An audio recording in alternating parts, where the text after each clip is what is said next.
మహానుభావులు అందరికీ వందనములు.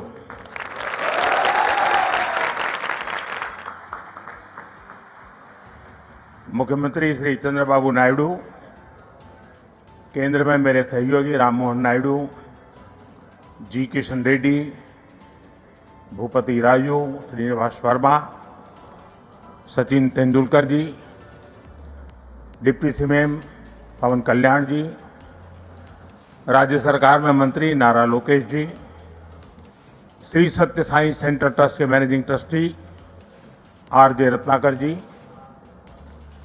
वाइस चांसलर के चक्रवर्ती जी, ऐश्वर्या जी, अन्य सभी महानुभाव, देवी और सज्जनों, साईं राम। साथियों, आज इस पावन भूमि पुट्टपर्थी में आप सभी के बीच उपस्थित होना मेरे लिए एक भावात्मक और आध्यात्मिक अनुभव है।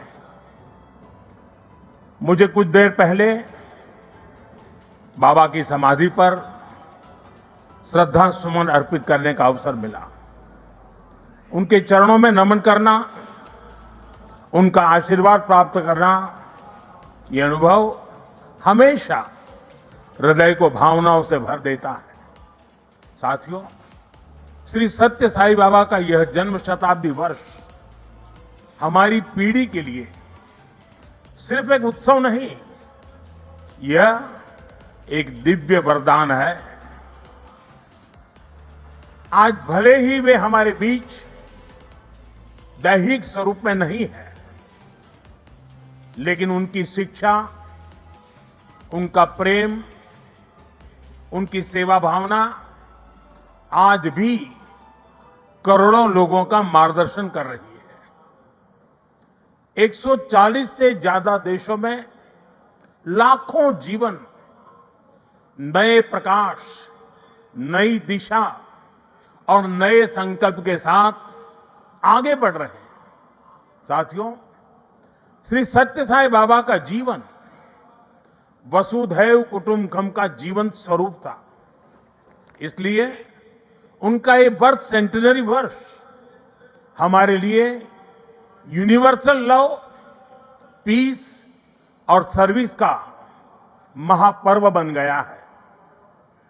हमारी सरकार का सौभाग्य है कि आज इस अवसर पर 100 रुपये का स्मृति सिक्का और डाक टिकट भी जारी किया गया है। इस सिक्के और डाक टिकट में उनके सेवा कार्यों का प्रतिबिंब है। मैं इस शुभ अवसर पर दुनिया भर में फैले सभी श्रद्धालुओं, साथी सेवकों और बाबा के भक्तों को हृदय से बधाई और शुभकामनाएं देता हूं। Friends, the central value of Indian civilisation is seva और service. All our diverse spiritual and philosophical traditions ultimately lead to this one ideal. Whether one walks the path of bhakti, jnana or karma, each is connected to seva. What is bhakti? Without service to the divine present in all beings. What is jnana if it does not awaken compassion for others? What is karma if not the spirit of offering one's work as service to society? Seva paramo dharma is the ethos that has sustained India through centuries of changes and challenges. It has given our civilization its inner strength. Many of our great saints and reformers have carried forward this timeless message in was suited to the times. Sri Satya Sai Baba placed seva at the very heart of human life. He often said, love all, serve all. For him, Seva was love in action. His institutions in education, healthcare, rural development, and many such areas stand as living proof of this philosophy. They show spirituality and service are not separate but different expressions of the same truth.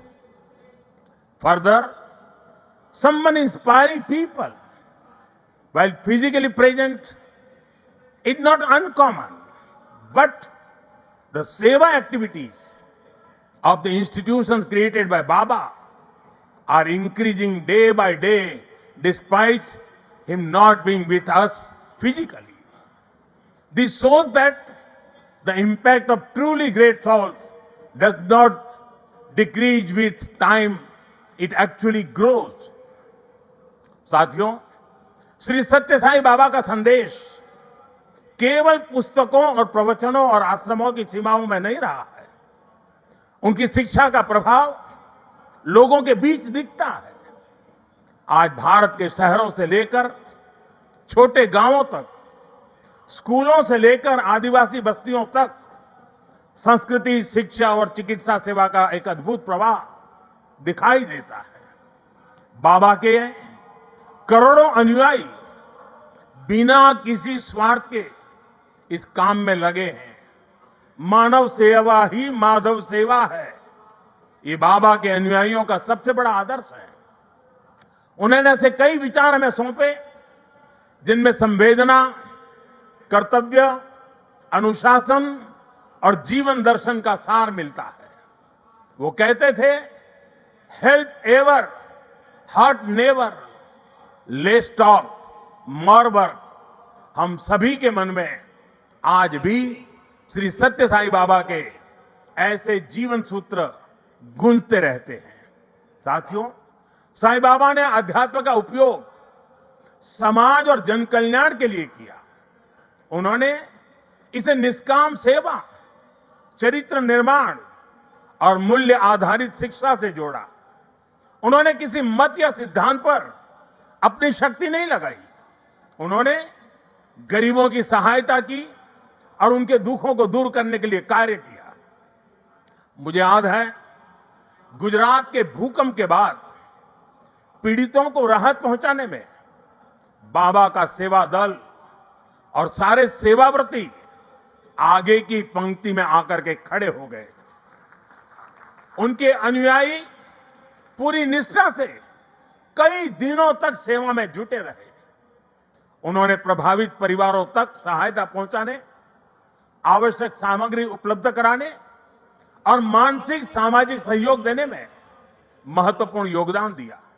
साथियों, एक मुलाकात में अगर किसी का हृदय पिघल जाए, किसी के जीवन की दिशा बदल जाए, तो इससे उस व्यक्ति की महानता का पता चलता है।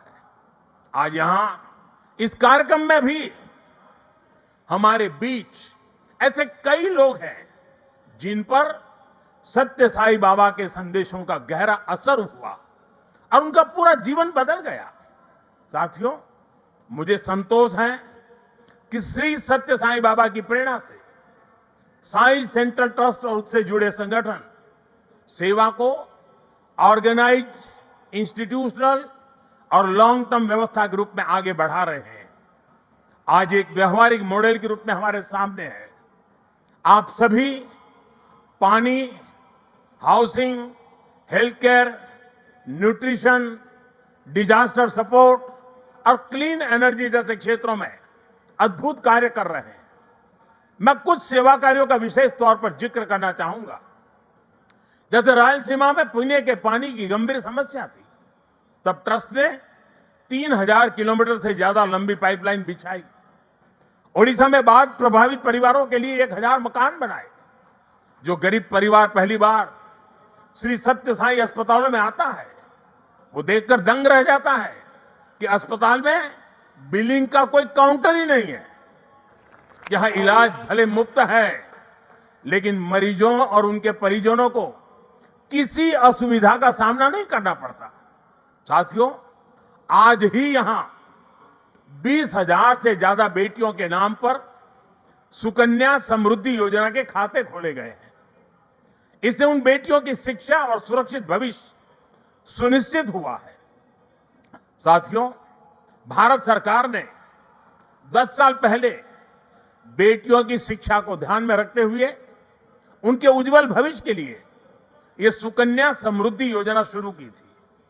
ये देश की उन योजनाओं में से एक है जिसमें 8.2% का सबसे ज्यादा इंटरेस्ट रेट हमारी बेटियों को मिलता है। अब तक देश की 4 करोड़ से ज्यादा बेटियों के खाते सुकन्या समृद्धि योजना के तहत खोले जा चुके हैं।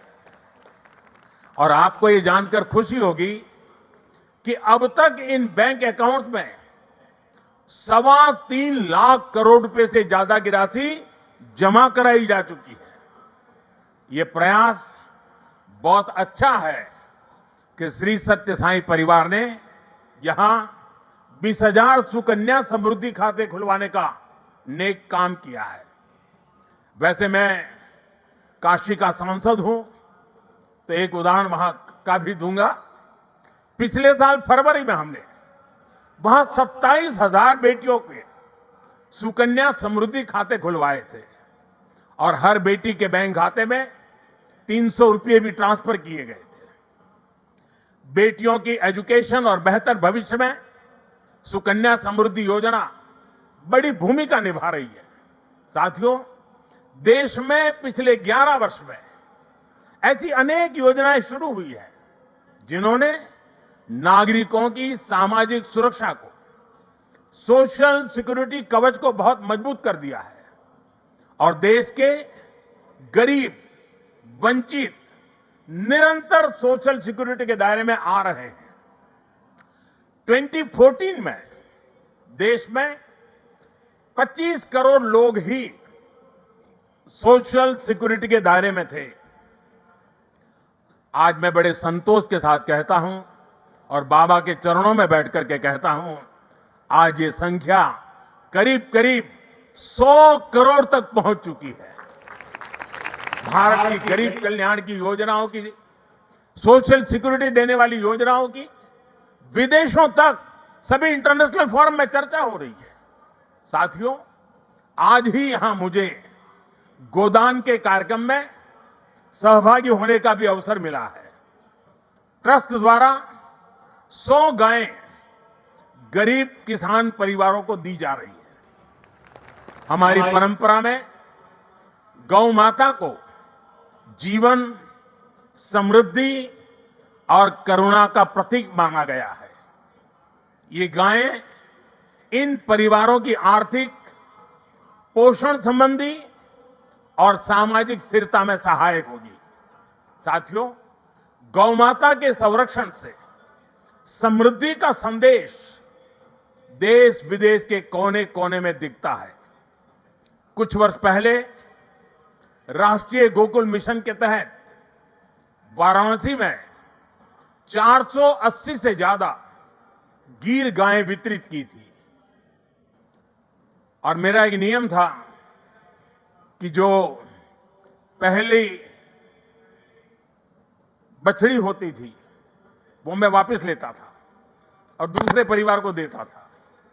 आज वाराणसी में गीर गायों और बछड़ों की संख्या लगभग 1700 हो गई है और वहां हमने जो एक परंपरा शुरू की है, जो गाय वहां वितरित की गई है, उनसे पैदा हुआ मादा बछिया को दूसरे इलाके के किसानों को मुफ्त दिया जाता है।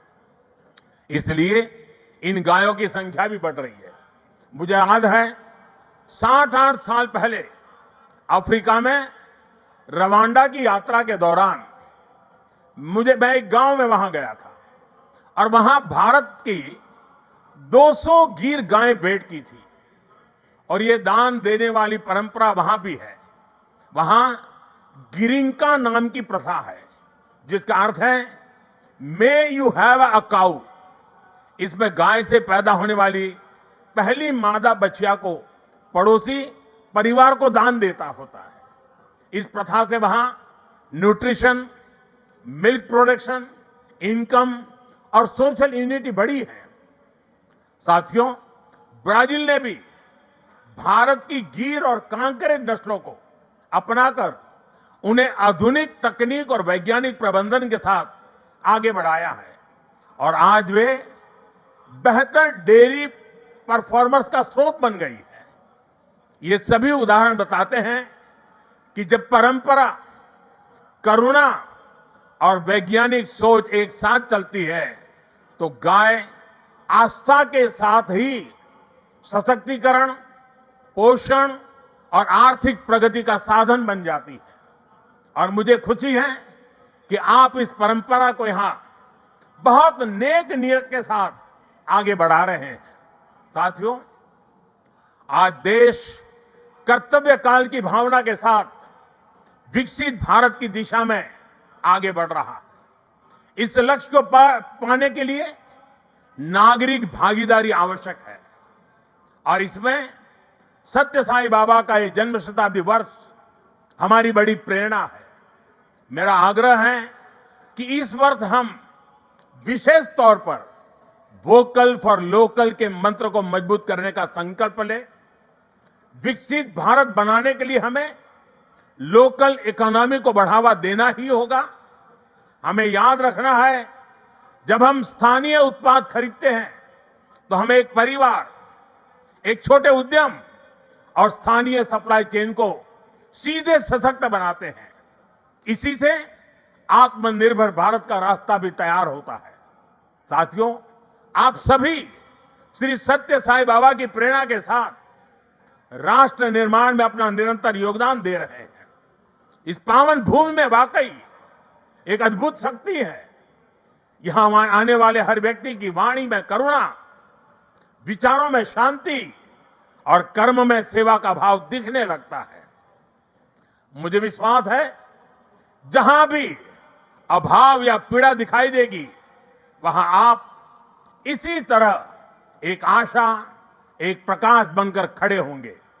इसी भावना के साथ मैं सत्य साईं परिवार, सभी संस्थानों, सभी सेवा दल के सेवाव्रती और देश दुनिया से जुड़े सभी श्रद्धालुओं को प्रेम, शांति और सेवा के इस यज्ञ को आगे बढ़ाने के लिए हृदय से शुभकामनाएं देता हूं।